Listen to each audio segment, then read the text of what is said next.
Hello everyone! Welcome to a brand new episode of the Long Coat Mafia podcast. It is I, the Reverend Godfather, the show's main host and frontman. And for all of you who might be just joining us here at the Long Coat Mafia podcast, let me just state the following.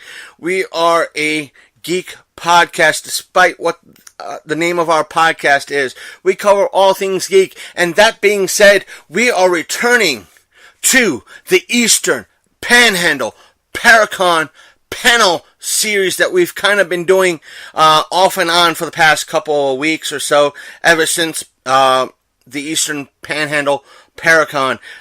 They were so lovingly to have us at that show, allow us to record all of the panels over the weekend and take photos, take videos, and so forth and so on.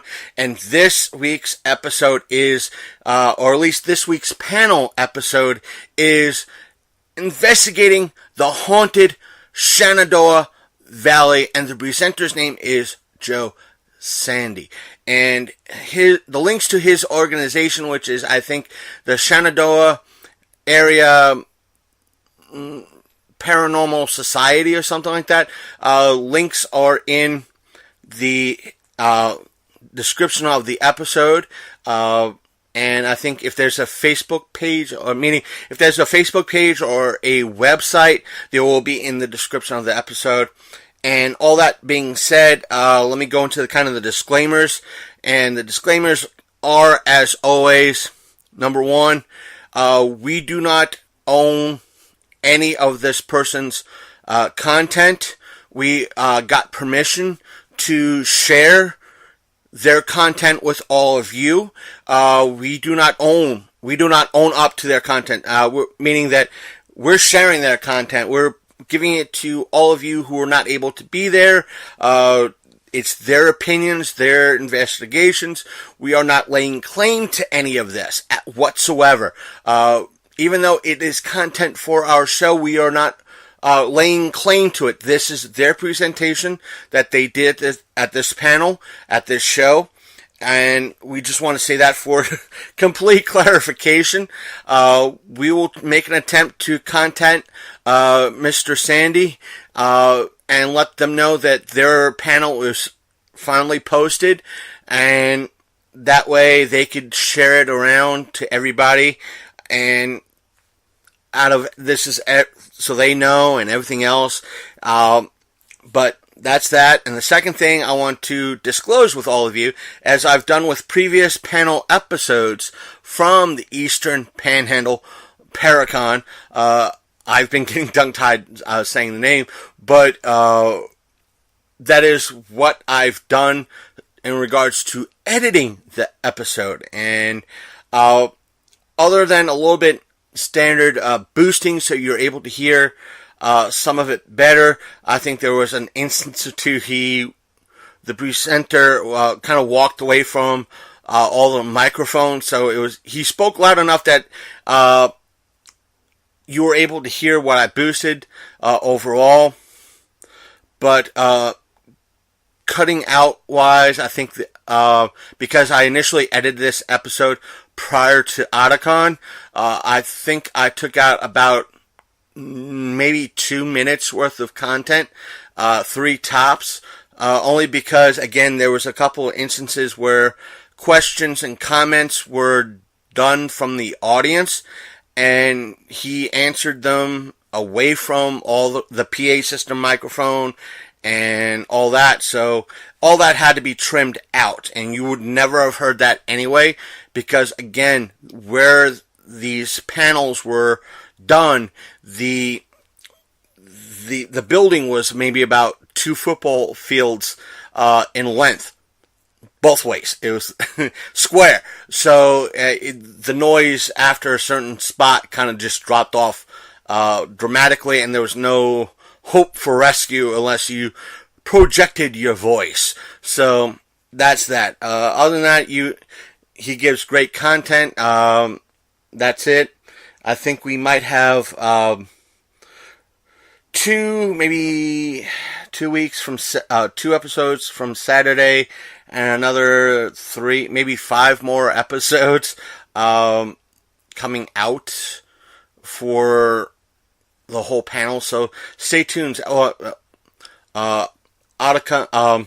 October might be filled with panels up until the end of October, so it gives October a nice Halloween feel to it, so that's good. Good chance this upcoming Saturday we will be at the 4-State Punk Rock Flea Market, so that's Saturday, September 8th. I might have to bribe somebody to get me up there, gas money or something.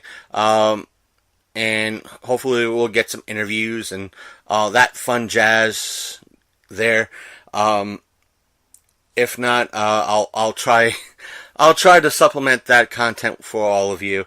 But that's it. I'll see all of you on the other side of this particular panel, and the panel starts right about now.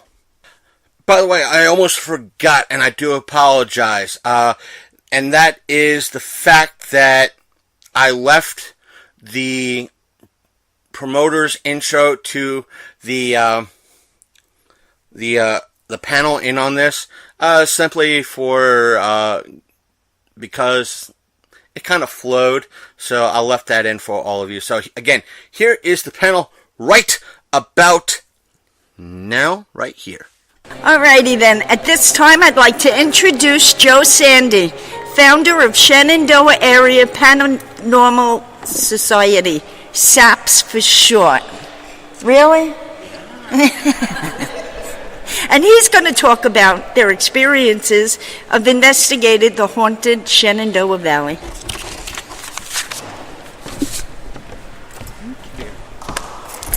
I don't think I need the step. Oh, that's fun. Hi, how is everybody doing today? Doing good? So let's touch on the name a little bit. It has 2 meanings for us. Our business cover is, if you see on my shirt, it's a tree with the vines growing up it. It has 2 different meanings. I picked that because of the sap of life that flows through the trees. I'm Native American. I'm connected to all nature. Fit well with that. The other reason I chose the anagram was because we're all just a bunch of saps for believing this crap. Is what we get no matter where we go. So it fits both ways. It's just a little play on words. So with S.A.P.S Paranormal, we're a paranormal investigation group that, can you hear me? She seems to be struggling a little bit. Is that better? Okay, good. We investigate areas in the Shenandoah Valley and beyond. We've been called up to New York, to Massachusetts. I've even done on my own some places in Europe, but that's just in my own personal travel, so I always try to squeeze something in there. I'm a psychic sensitive. We were just talking about how even though I've been doing it for like 20 years now, we still don't know where we're getting this from, and I love to hear the validation of it because I'll be talking and it's spirit talking through me. We help people. I feel that my gift came from God, and it is a gift to share. So I don't charge for helping. If people are having experiences in their own homes and they're uncomfortable in their own homes, I feel it's a privilege to go in there and give them back the peace of their own home. So we do things on donations if we do houses and stuff like that, just to replenish items we might use, like sages and stuff for smudging and stuff like that. We're looking to find the truth. We're not always out there looking to just find evidence. That's not really what it's about. We want to be able to get something that you cannot prove is something else. So you watch a TV show sometimes and they're getting evidence everywhere they go, but it's totally different in real life. You can be somewhere for 16 hours and not get one thing. And then you can be somewhere for 16 minutes and it just explodes. So it's a lot of fun. We enjoy doing it. The team, it consists of myself. We have Terry Ray, who's running the booth over there right now. I got Allison. She's one of my investigators. You've got Mama Linda and Chris Simpson, who are not able to be here. They're more of our senior members. Mama Linda's just a powerhouse. She's amazing. You've got Velvet Robinson, and you've got Scott. And then I have 2 group members that are in the Richmond area, Stephen and Marcy. Yeah, we covered that one. So we're just going to go over some personal experiences today. This is out behind the Wayside Inn. If you notice the background picture, is there a way to go back to where just the background picture is? Yeah. So this background picture, I was outside of the Wayside, and I sensed that there was an encampment of Civil War soldiers out in some tall weeds. My non-believer on the group at that time, he says, "Oh, I don't believe in this stuff," and he walked straight in, just totally disregarding what I was telling him. He got into the center of the encampment.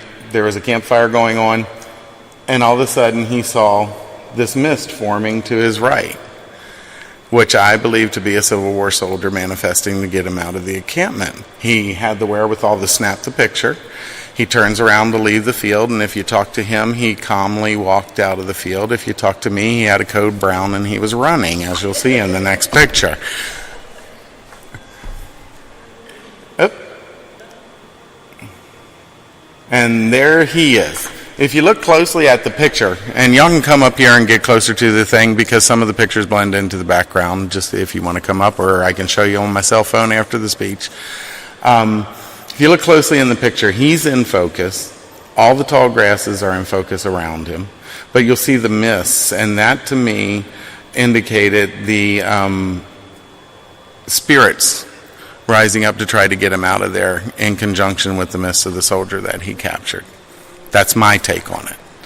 Y'all can give me feedback on your take on it. I love feedback. Then we did Paxton Manor in Leesburg, Virginia. It's a great location. I love the location because they do charge fees for renting it, like a lot of the properties we investigate, but all the fees go back towards the nonprofit organization to help learning disabled children. I like to go to locations that support things like that. This is my group member, Scott. He was up on the 3rd floor. We had the thermal imaging camera, and if you look closely, you can see a handprint of one of the spirits on his shoulder. And I'll go over here and point it out to you. So that's just one of the evidences we had. The Wayside Inn in Middletown, Virginia. If you haven't been there, go. Extremely active. Every time I go in there, I'm never disappointed. When I have people come to me and say, "I've never had an experience, I really want to have an experience," this is where I take them. Not only because it's 6 minutes from my house, which, yay, but it never fails. And they have good food. They got a new chef right now. Spot on. So if you look in this picture to the right, this was taken by a person I was giving a private tour of who had never had an experience in their life. She wanted to have an experience, so I took her there. This is in the ladies' card room, which the ladies' card room has mirrors on all the walls. You're going to have to get close with this one because it sort of fades into the background. And I've got a printed picture of it out at my booth if you want to stop by there and take a closer look, or I can pull it up on my cell phone for you. If you look at it, wonder how long that cord is. I don't think I can take it with me, but I'll just yell.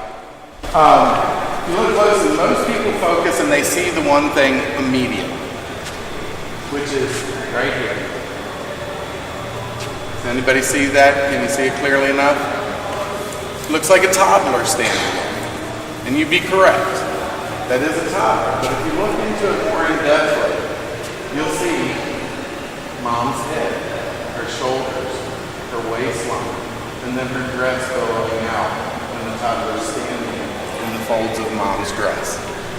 And that was taken by that person who had never had an experience, had never believed, had always wanted to have experience, and she gave it to me to use and gave me permission to use it. This next one is the Wayside Inn still. This is inside the slave kitchen. There is or I should say indentured servant's kitchen. It used to be its own freestanding building, but with the additions of the inn over the years, it got enclosed into a room inside of the inn. This window here is extremely popular. I've gotten more photos of spirits in that window than I have gotten evidence through the entire ramp. If you look in the upper left-hand corner pane, and you'll definitely need to stop by the booth to see the picture a little closer because it's not really clear.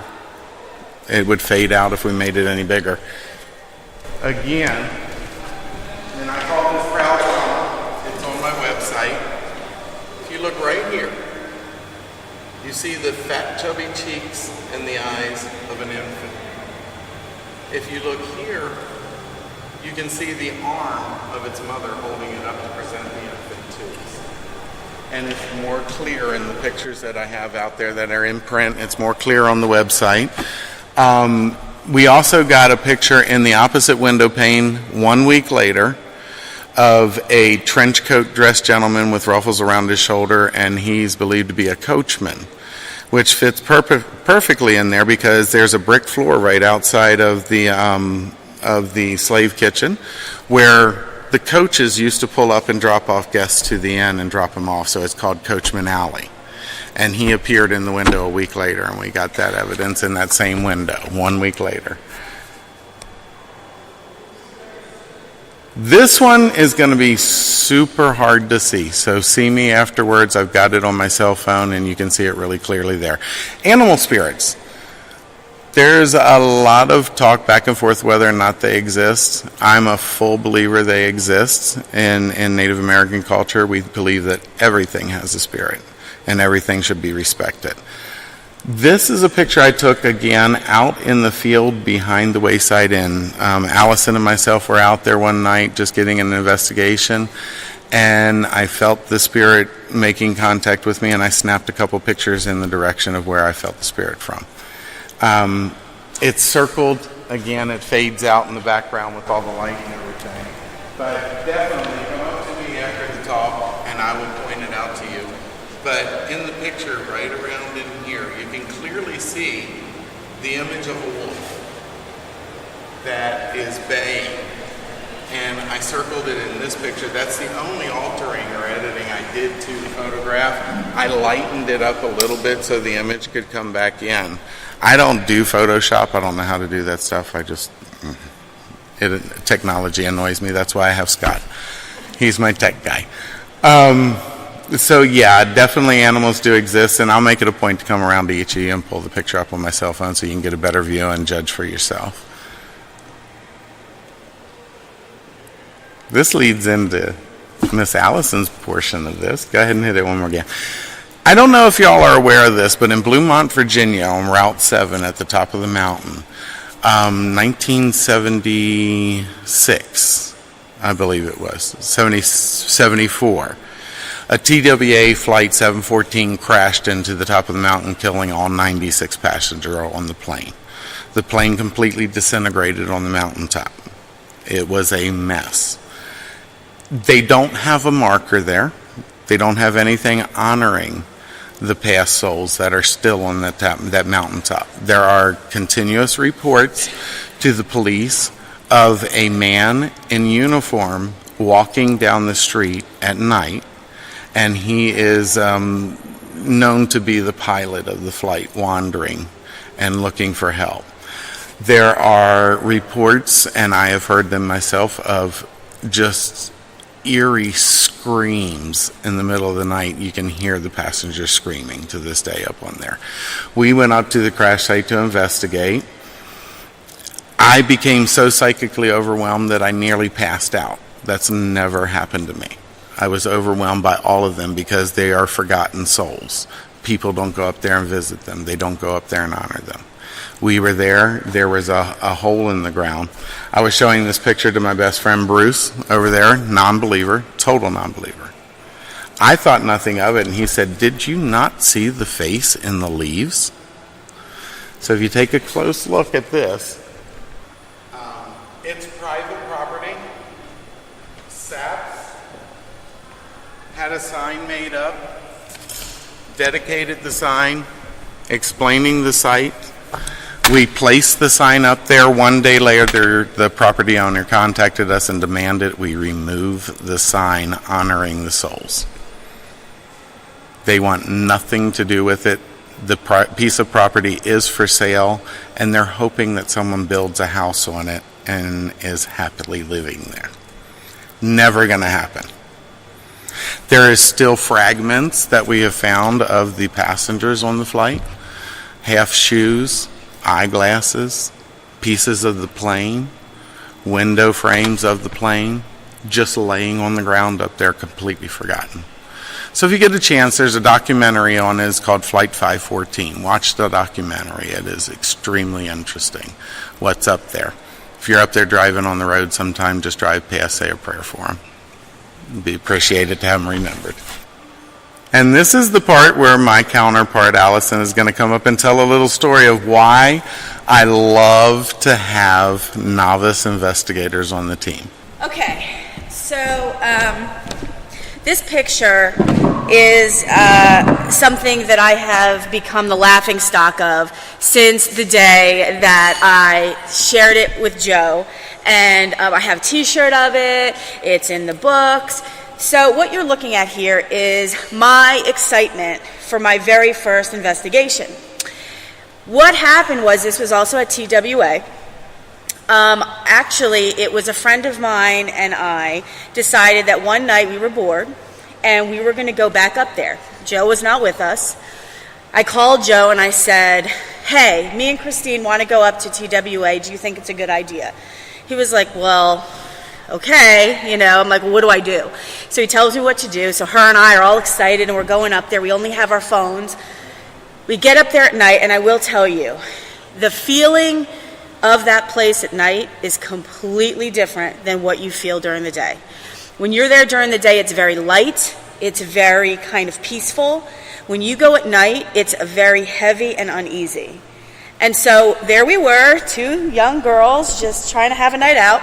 I get my phone out, and I am just taking pictures all over the place. What you're looking at is some of the woods at the actual site. We didn't go into where the crash site was. This was from the road, me flashing pictures.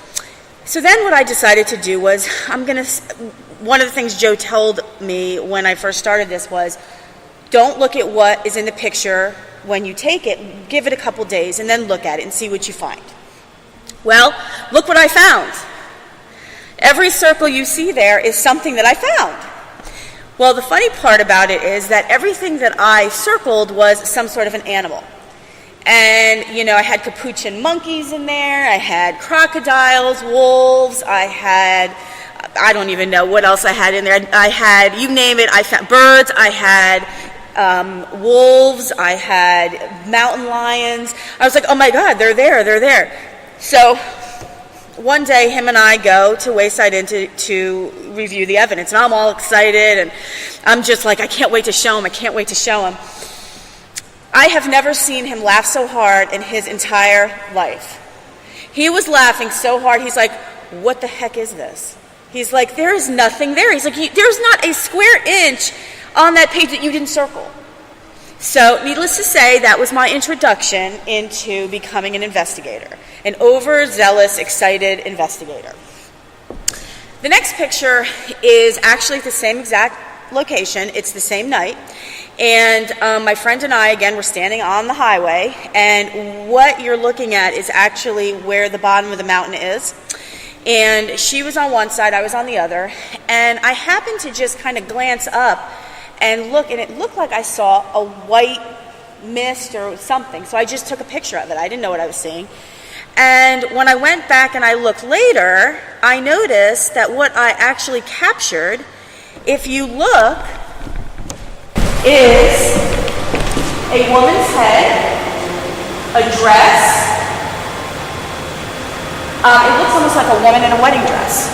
And then this log, I have no idea what it is anymore. I think I thought it was some sort of an animal, probably. Yeah, that was the other thing. Now I'm like the circle queen. Because everything that I see, I circle.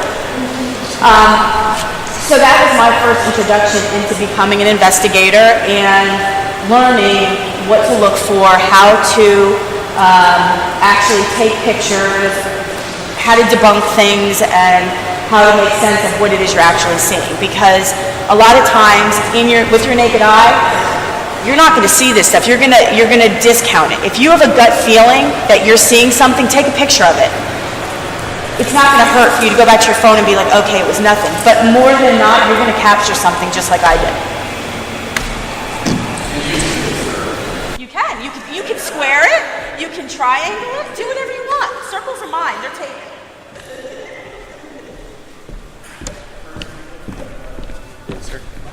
Enter. So this one gets a little bit more serious. This one deals with a little bit of a dark side of investigating Shenandoah Valley.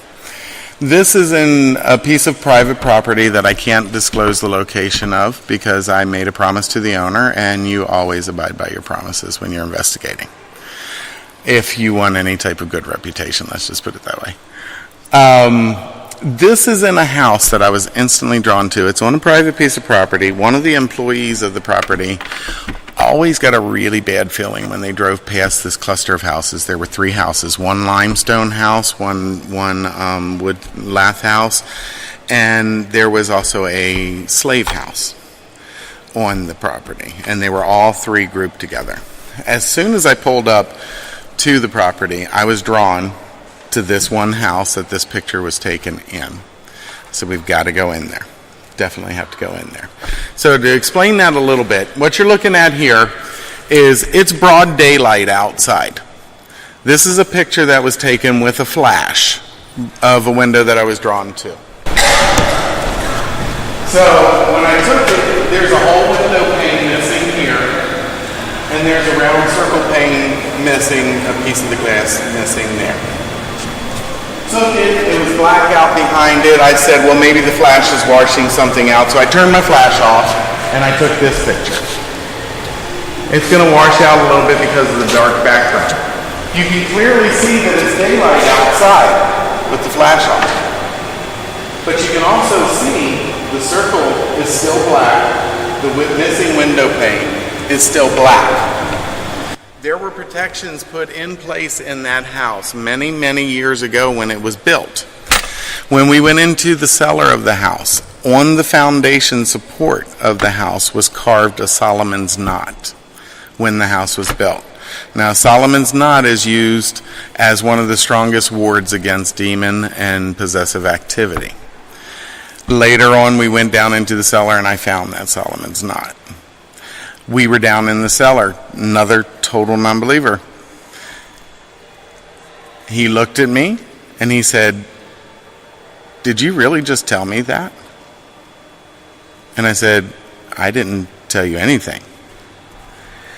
And he said, "So you didn't just tell me to get the F out of here?" I'm like, "No." And that's all it took. Never saw somebody run so fast in my life. Bolted, left me standing there in the cellar of this place. So that's a little bit of a darker side. You really have to do your protections when you go investigating. Whatever higher power you believe in, put those protections in place. Pray to them. Do your protections. Smudge afterwards if you believe in smudging. Use your sage. I like to ground. I like to just wipe it off. Wipe it off. In your mind, you're wiping it off. You're standing on a piece of native ground, not cement, not gravel, dirt, grass preferably, and you return that energies back to the earth, get rid of them. Lay your ground rules, keep your protections up, because there are things out there that could possibly harm. So, this is where I'm going to open it up to the audience, because I always love to hear personal experiences from the audience. Is there anybody out there that'd like to share one of their personal experiences? Or your interests? Okay. Did you have anybody in to help you with that? Okay. Okay. Great. Anybody else? Sure. Go right ahead. Okay. And that's really cool. A really good picture. Yeah. Yeah. If y'all know who Mike is, he actually runs the place here. He's a great guy. Ask him to show you the picture of the lady sitting in front of the door of the roundhouse that he got in broad daylight. It's on the video? Perfect. Yes. Yeah, in the white dress. Yeah. Oh, you do? Okay. It's amazing evidence. That just goes to prove you that you don't have to go out ghost hunting at night. The spirits are here with us all the time. Your best evidence are going to be random pictures caught on your cell phone is what I found. You can go out and spend thousands of dollars on equipment if you want, but you already have a good camera on your cell phone. Use that, snap random pictures. Again, generally, I don't review evidence when I take it because sometimes evidence has a tendency to show up the next day. And you get more. I've reviewed some immediately after, and then I went back and looked at it the next day, and I saw something totally different in that picture.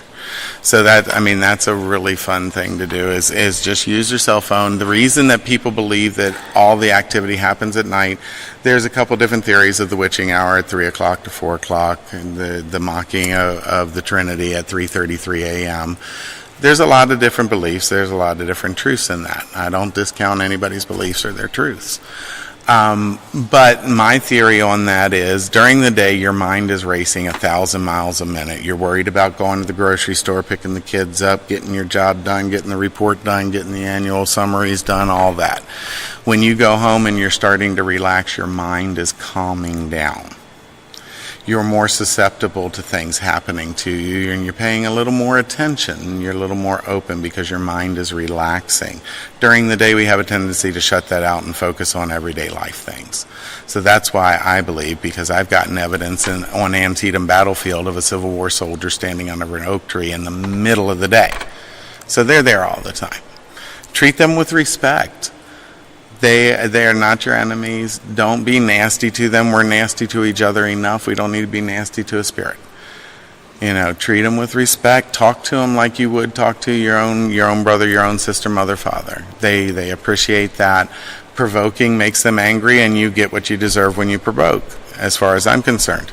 We get more evidence in my group by being lighthearted, joking around, laughing, and having fun. They're drawn to life. And that's life, and it's fun.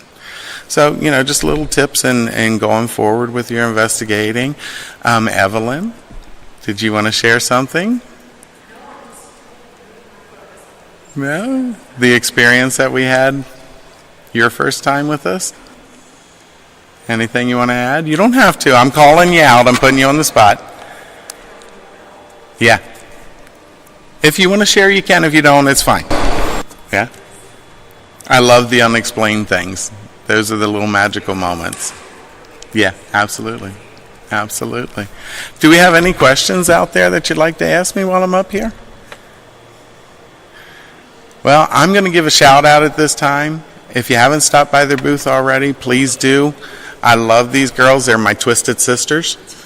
They're from Twisted Realm, and they have a booth right over near mine. Stop by there. They're great people. They're great evidence. They got great videos. They're great to work with. Love you guys. And thank you very much, Roundhouse, for hosting us.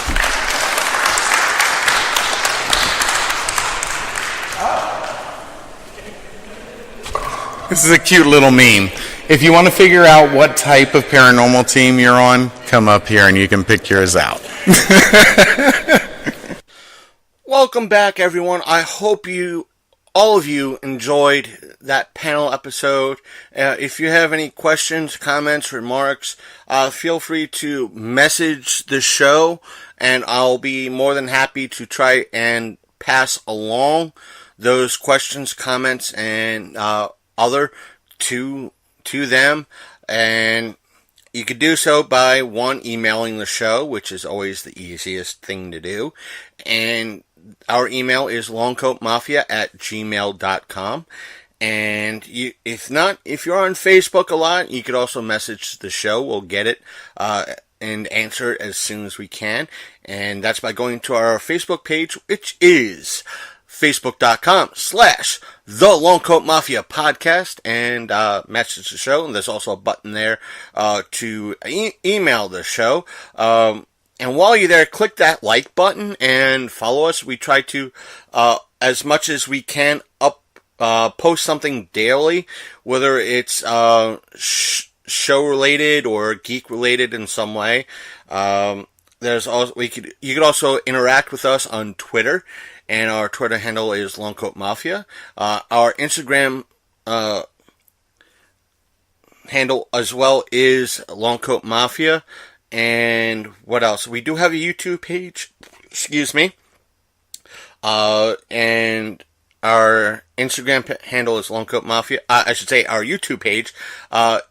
We don't have a formal YouTube type address, which would be if it's someone like the Joe Rogan Experience or Matt Pat or Markiplier. It's not YouTube / JRE or Matt Pat or Film Theory or Markiplier or PewDiePie or something like that. It's just a bunch of numbers and letters for now because we don't have that many subscribers. But you could still search for us, and the page will come up by searching Longcoat Mafia. The link to it is in the show description. You can follow it that way and click that subscribe button. We do post videos there. Let me just say this about our videos. There will be YouTube exclusive videos, and there will be Facebook.com / the Longcoat Mafia podcast exclusive videos at the same time. Meaning, even though I might put share videos on both, but if I feel that if the video is going to run way too long, I'll strictly post it on YouTube, and therefore it'll be a YouTube exclusive. Or if I get a video and there's too much music in the background that I feel that YouTube is going to flag it, or there'll be issues on YouTube, I'll keep it strictly as a Facebook exclusive. So it might be best to follow us both on follow the show on both Facebook and YouTube. That way you're up to date on content. And if you're on mobile, remember there is a Facebook and a YouTube app, and our shows now are also available on YouTube. So if you tend to watch YouTube on your TV, you're able to listen to us that way. But as per listening to our shows, I think we are available on like the on Alexa, and maybe like one of the Google Home devices through Podbean. But as per listening to us on your desktop or laptop, we are available on iTunes, if that's your preference. We are available on Stitcher Radio, and we are available on Spotify, as well as our main website, which is thelongcoatmafia.podbean.com. And there you can listen to all our episodes from our current episode, which will be this one, going all the way back to our beta episodes that we did like 3 years ago. Going on, I should say 3.5 years ago, or at least seems like that soon. But that's that. You could go there and download all those episodes and listen to them on your leisure. But if you're kind of an iTunes user, I strongly suggest bookmarking our website, because iTunes tends to be very, very finicky, at least for me lately, because I've tried to download a lot of independent podcasts to listen to them, and iTunes has been like, no. So I don't know if that is the aspect of our computer being so old, but more on that in a minute. But I recommend going to our website if needed, and at least bookmarking it. If you're mobile, we are available on Apple Podcasts, Google Play Music, or Google Play Podcasts, whichever is still available for all of you.